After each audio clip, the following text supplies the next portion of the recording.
Slavoj Žižek apresenta Robespierre, ou a Divina Violência do Terror.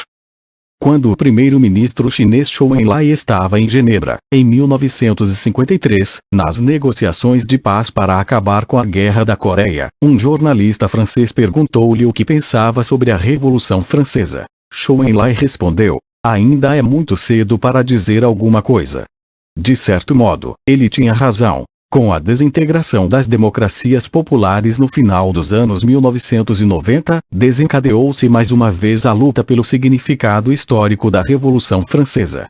Os revisionistas liberais tentaram impor a ideia de que o fim do comunismo, em 1989, ocorreu no momento exato. Marcou o fim da era que tivera início em 1789, com o fracasso final do modelo estatal revolucionário que entrara na cena histórica pela primeira vez com os jacobinos.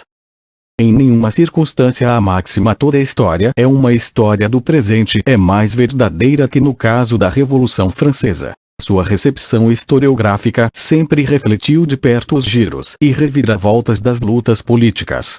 A marca que identifica todos os tipos de conservadores é a rejeição direta do movimento. A Revolução Francesa foi uma catástrofe desde o princípio, o produto do espírito moderno sem Deus. Deve ser interpretada como a punição divina pelos caminhos tortuosos da humanidade. Portanto, cabe desmontar sua herança da forma mais meticulosa possível.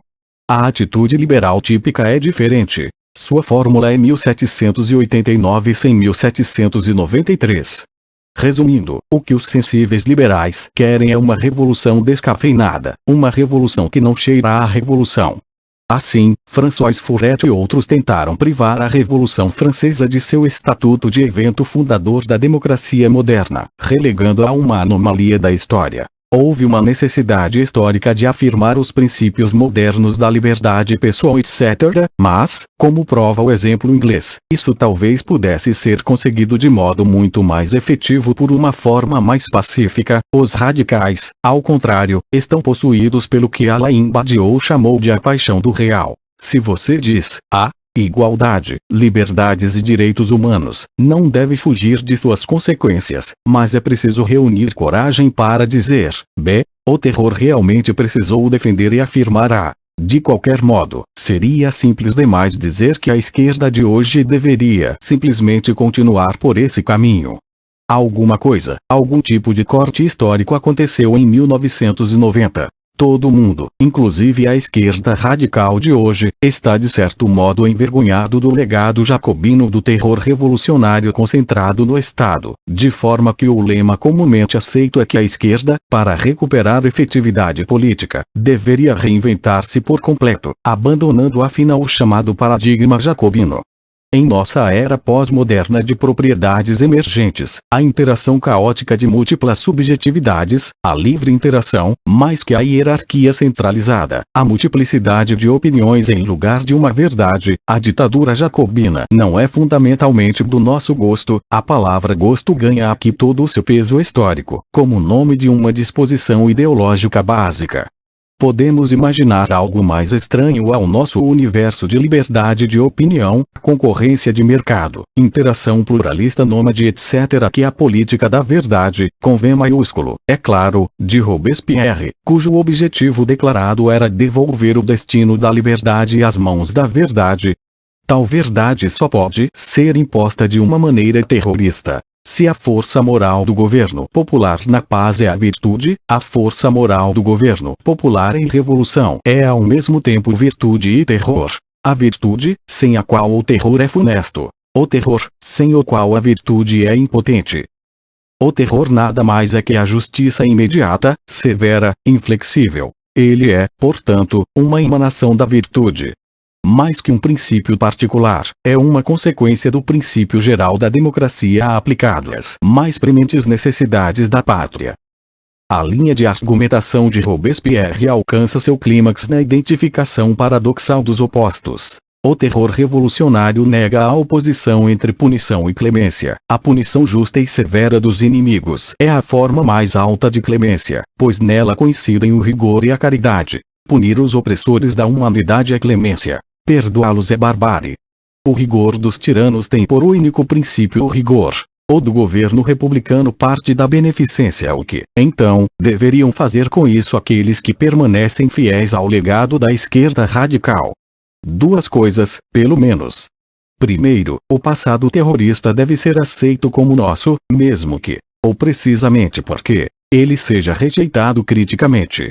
A única alternativa à hesitante posição defensiva de nos sentirmos culpados diante de nossos críticos liberais ou direitistas é: precisamos fazer o trabalho crítico melhor que nossos oponentes. Isso, no entanto, não é toda a história. Não devemos permitir que nossos oponentes escolham o campo e o tema da luta. Isso quer dizer que a impiedosa autocrítica deve ser acompanhada da admissão intimorata do que, para parafrasear o juízo de Marx sobre a dialética de Hegel, somos tentados a chamar de núcleo racional do terror jacobino. A dialética materialista assume, sem particular alegria, que até agora nenhum sujeito político foi capaz de chegar à eternidade da verdade que estava desenvolvendo-se em momentos de terror. Saint-Just perguntou: o que querem aqueles que não querem nem a virtude nem o terror? A resposta dele é bem conhecida: querem a corrupção, outro nome para a derrota do sujeito. Ou, como definiu sucintamente Saint-Just, aquilo que produz o bem geral é sempre terrível. Essas palavras não devem ser interpretadas como uma advertência contra a tentação de impor violentamente o bem geral à sociedade, mas, pelo contrário, como uma verdade amarga a ser totalmente endossada. O ponto crucial suplementar que se deve ter em mente é que, para Robespierre, o terror revolucionário é o próprio oposto da guerra. Robespierre era um pacifista, não a partir da hipocrisia ou da sensibilidade humanitária, mas porque estava bem consciente de que a guerra entre as nações, em geral, serve como meio de ofuscar a luta revolucionária dentro de cada nação. O discurso de Robespierre sobre a guerra tem especial importância hoje. Mostra-o como um verdadeiro pacifista que vigorosamente denuncia o patriótico chamado à guerra, mesmo que a guerra seja formulada como a defesa da revolução, como a tentativa daqueles que querem revolução sem revolução para desviar a atenção da radicalização do processo revolucionário. Sua posição é assim o oposto exato daquela adotada pelos que necessitam da guerra para militarizar a vida social e assumir o controle ditatorial sobre ela. Por isso Robespierre também denuncia a tentação de exportar a revolução para outros países, eficazmente liberando-os. Os franceses não estão afligidos com a mania de tornar qualquer nação alegre e livre contra sua vontade. Todos os reis poderiam ter vegetado ou morrido impunemente em seus tronos manchados de sangue se tivessem sido capazes de respeitar a independência do povo francês. O terror revolucionário jacobino algumas vezes é, meio, justificado como o crime criador do universo burguês da lei e da ordem, no qual é permitido aos cidadãos irem em paz ao encalço de seus interesses. Deve-se rejeitar tal afirmação com base em duas coisas. Não só é factualmente errada, muitos conservadores estavam bem certos ao assinalar que é possível alcançar a lei e a ordem burguesas sem excessos terroristas, como foi o caso na Grã-Bretanha, embora lá tenha havido o episódio de Cromwell, e, muito mais importante, o terror revolucionário de 1792-94 não foi o caso do que Walter Benjamin e outros chamam de violência da criação do Estado, mas antes um caso de divina violência. Intérpretes de Benjamin lutam com aquilo que divina violência possa efetivamente significar, talvez um outro sonho esquerdista de um evento puro que nunca ocorre. Deveríamos lembrar aqui a referência de Friedrich Engels à Comuna de Paris como um exemplo de ditadura do proletariado. Ultimamente, os filisteus social-democratas têm sido outra vez tomados por um sagrado terror diante das palavras ditadura do proletariado. Pois muito bem, senhores, querem saber como é essa ditadura? Olhem para a Comuna de Paris. Aquilo foi a ditadura do proletariado. Deveríamos repetir isso, mutantes mutandis, a propósito da divina violência. Pois muito bem, cavalheiros críticos teóricos, querem saber como é essa divina violência. Olhem para o terror revolucionário de 1792-94. Aquilo foi a divina violência e a série continua. O terror vermelho de 1919, quer dizer, deveríamos identificar sem medo a divina violência com um fenômeno histórico positivamente existente, evitando assim qualquer mistificação obscurantista. Quando aqueles que estão fora do campo social estruturado atacam às cegas, exigindo e praticando imediata justiça/vingança, isso é a divina violência. Lembre-se, há pouco mais de uma década, do pânico no Rio de Janeiro, quando multidões desceram das favelas para a parte rica da cidade e começaram a saquear e queimar supermercados. Isso foi divina violência. Como os gafanhotos bíblicos, a punição divina para os pecados dos homens, a divina violência ataca de repente, um meio sem um fim, vindo de parte alguma e de toda parte, ou, como escreveu Robespierre em seu discurso que exigia a execução de Luís XVI. Os povos não julgam como as cortes judiciárias. Não proferem sentenças, eles lançam o raio. Não condenam os reis, eles os mergulham de novo no nada. E essa justiça é tão boa quanto a dos tribunais. A divina violência benjaminiana deve ser assim concebida como divina no sentido preciso da velha máxima latina vox populi, vox dei. Não no sentido perverso de estamos fazendo isso como meros instrumentos da vontade do povo, mas como o heróico ato de assumir a solidão de uma decisão soberana. É uma decisão, de matar, de arriscar ou perder a própria vida, feita em solidão absoluta, não coberta pelo grande outro.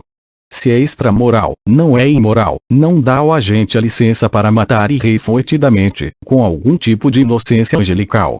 A máxima da divina violência é fiat justitia, pereat mundus. A divina violência é justiça, o ponto de não distinção entre justiça e vingança, no qual o povo, a parte anônima da não parte, impõe seu terror e faz outras partes pagarem o preço. O dia do juízo final para a longa história de opressão, exploração, sofrimento, ou, como o próprio Robespierre expressou de forma pungente, que pretendeis vós, que quereis que a verdade não tenha força na boca dos representantes do povo francês?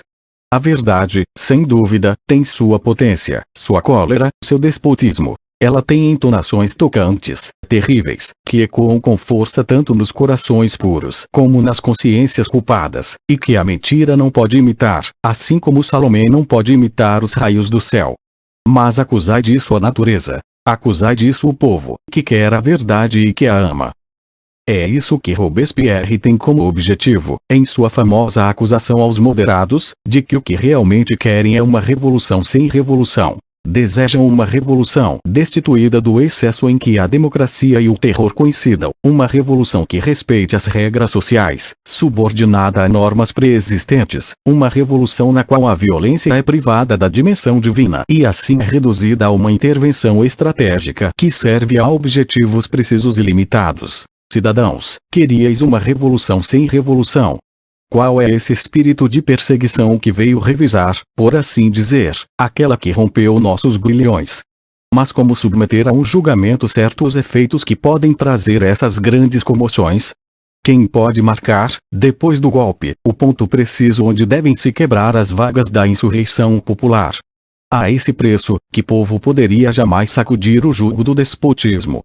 Porque, se é verdade que uma grande nação não pode se levantar por um movimento simultâneo, e que a tirania só pode ser golpeada pela parte dos cidadãos que está mais próxima dela, como esses ousarão atacá-la-se, depois da vitória? Delegados vindos de lugares afastados podem torná-los responsáveis pela duração ou violência da tormenta política que salvou a pátria.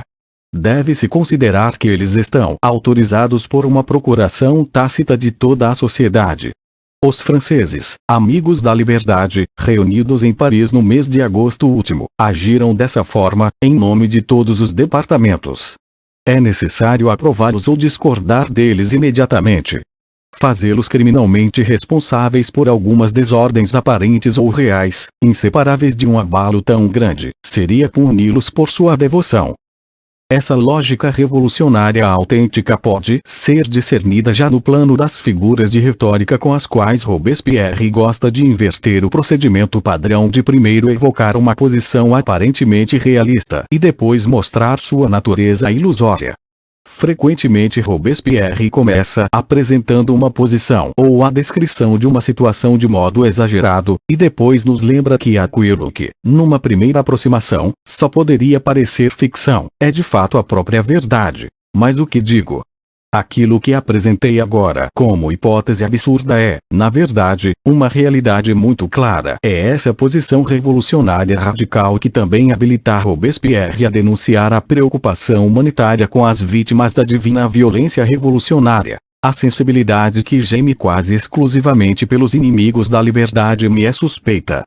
Cessai de agitar diante de meus olhos a túnica ensanguentada do tirano, ou acreditarei que vos quereis acorrentar Roma outra vez à análise crítica e à aceitação do legado histórico dos jacobinos encobrem a questão real que deve ser discutida. A realidade, frequentemente deplorável, do terror revolucionário obriga-nos a rejeitar a própria ideia do terror, ou existe um modo de o repetir nas diferentes constelações históricas de hoje, para resgatar o conteúdo virtual de sua prática. Isso pode e deve ser feito, e a mais concisa fórmula de repetir o evento designado pelo nome de Robespierre é passar do terror humanista, de Robespierre, para o terror anti-humanista, ou melhor, inumano. Em Le Siècle, Alain Badiou argumenta que a guinada de humanismo e terror para humanismo ou terror, que ocorreu no final do século XX, foi um sinal de regressão política. Em 1946, Maurice Merleau-Ponty escreveu Humanisme et Terreur, sua defesa do comunismo soviético, que recorreria a uma espécie de aposta pascaliana, o que anunciava a ideia que Bernard Williams mais tarde desenvolveu como a noção de sorte moral. O terror presente será retroativamente justificado se a sociedade que dele emergir revelar-se de fato humana. Hoje, tal conjunção de terror e humanismo é impensável. A visão liberal predominante substitui-o pelo ou humanismo ou terror. Mais precisamente, existem 4 variações sobre esse tema. Humanismo e terror, humanismo ou terror, cada qual em um sentido positivo ou em um sentido negativo. Humanismo e terror em sentido positivo é o que elaborou Merleau-Ponty. Ele apoia o stalinismo, o engendramento forçado, terrorista, do homem novo, e já é claramente discernível na Revolução Francesa, sob a aparência da conjunção entre virtude e terror feita por Robespierre. Essa conjunção pode ser negada de 2 formas. Pode envolver a escolha humanismo ou terror, isto é, o projeto humanista liberal em todas as suas versões, desde o humanismo dissidente anti-stalinista até os neo-habermasianos de hoje, Luc Ferry e Alain Renault na França, por exemplo, e outros defensores de direitos humanos contra o terror totalitário, fundamentalista. Ou pode conservar a conjunção humanismo e terror, mas de um modo negativo. Todas aquelas orientações filosóficas e ideológicas, desde Heidegger e dos cristãos conservadores até os partidários da espiritualidade oriental e da ecologia radical, que percebem o terror como a verdade, a consequência última, do próprio projeto humanista, de sua hubris. Existe, no entanto, uma 4ª variação, em geral deixada de lado. A escolha humanismo ou terror, mas com terror, e não humanismo, como termo positivo. Essa é uma posição radical difícil de sustentar, mas, talvez, nossa única esperança. Ela não resulta na obscena loucura de seguir abertamente uma política terrorista e inumana, mas em alguma coisa muito mais difícil de considerar. No pensamento pós-desconstrucionista de hoje, se arriscarmos essa designação ridícula, que só pode soar como sua própria paródia, o termo inumano ganhou novo peso, em especial na obra de Agamben de Badiou. O melhor modo de focalizá-lo é pela via da relutância de Freud quanto a endossar a injunção ama teu próximo. A tentação a que se deve resistir aqui é a domesticação ética do próximo, por exemplo, o que Emmanuel Levinas fez com essa noção do próximo como o ponto abissal a partir do qual emana o chamado pela responsabilidade ética.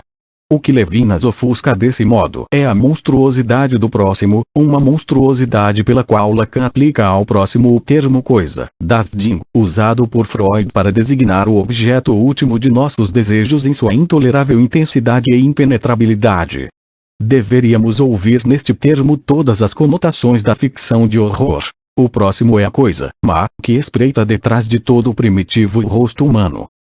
Pensem no filme Shining, O Iluminado, de Stanley Kubrick, no qual o pai, um modesto escritor fracassado, aos poucos transforma-se numa besta assassina que, com um sorriso maligno, massacra sua família.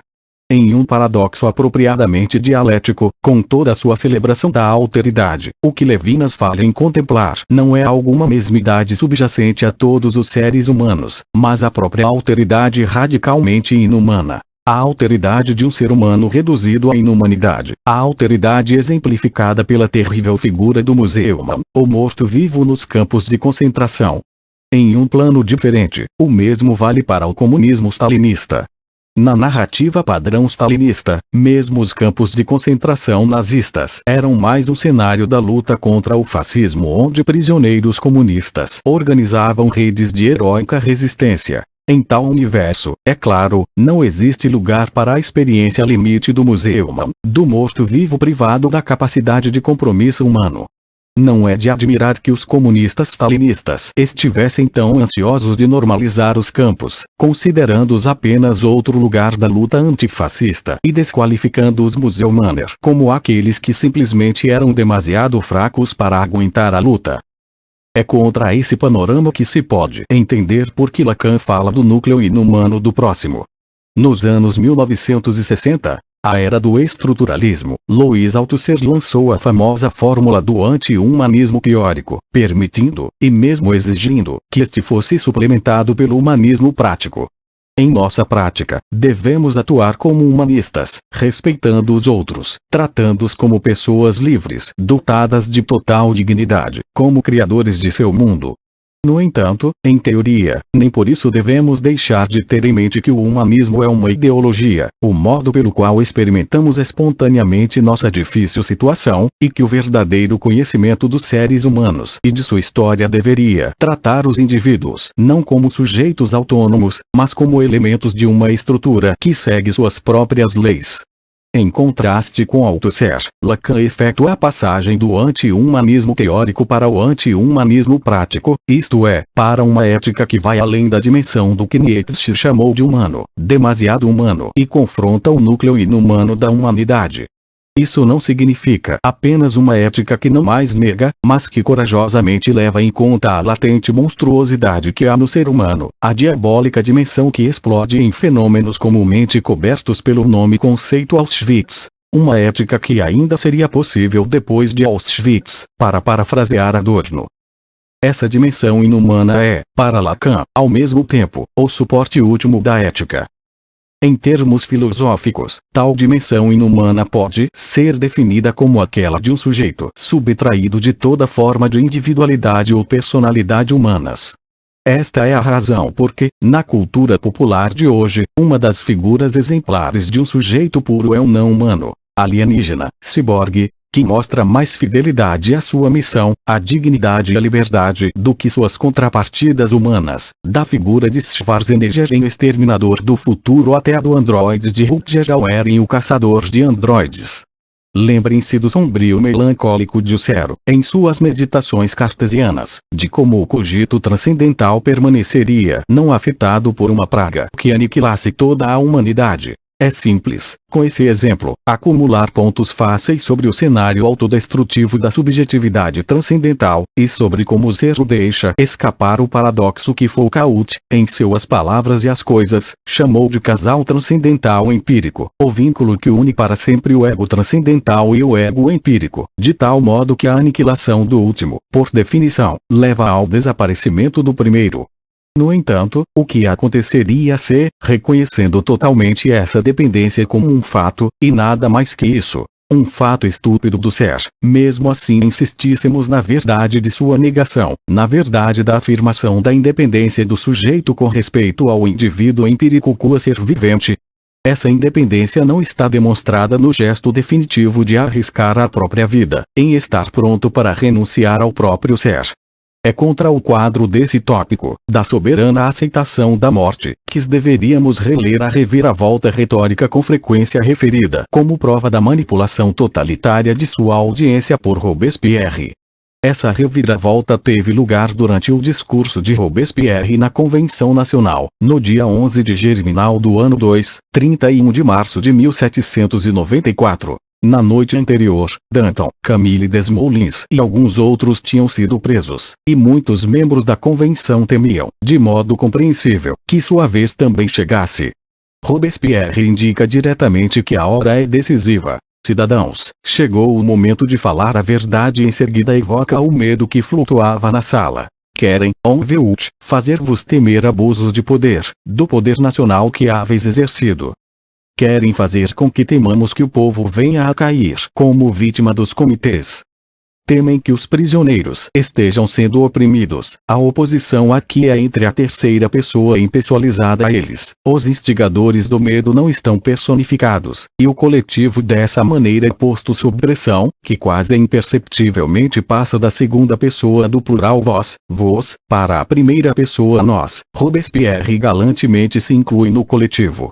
Contudo, a formulação final introduz uma mudança ameaçadora. Não se trata mais de que querem fazer com que nós temamos, mas sim que temem, o que significa que o inimigo que provoca o medo já não está fora de nós, membros da Convenção Nacional. Ele está aqui, entre nós, entre vós, aos quais Robespierre se dirige, corroendo nossa unidade por dentro. Nesse preciso momento, Robespierre, no verdadeiro golpe de mestre, assume total subjetivação. Esperando um pouco para que o ameaçador efeito de suas palavras tenha lugar, ele então continua, na primeira pessoa do singular. Eu digo que qualquer um que trema nesse momento é culpado, pois a inocência nunca teme o escrutínio público.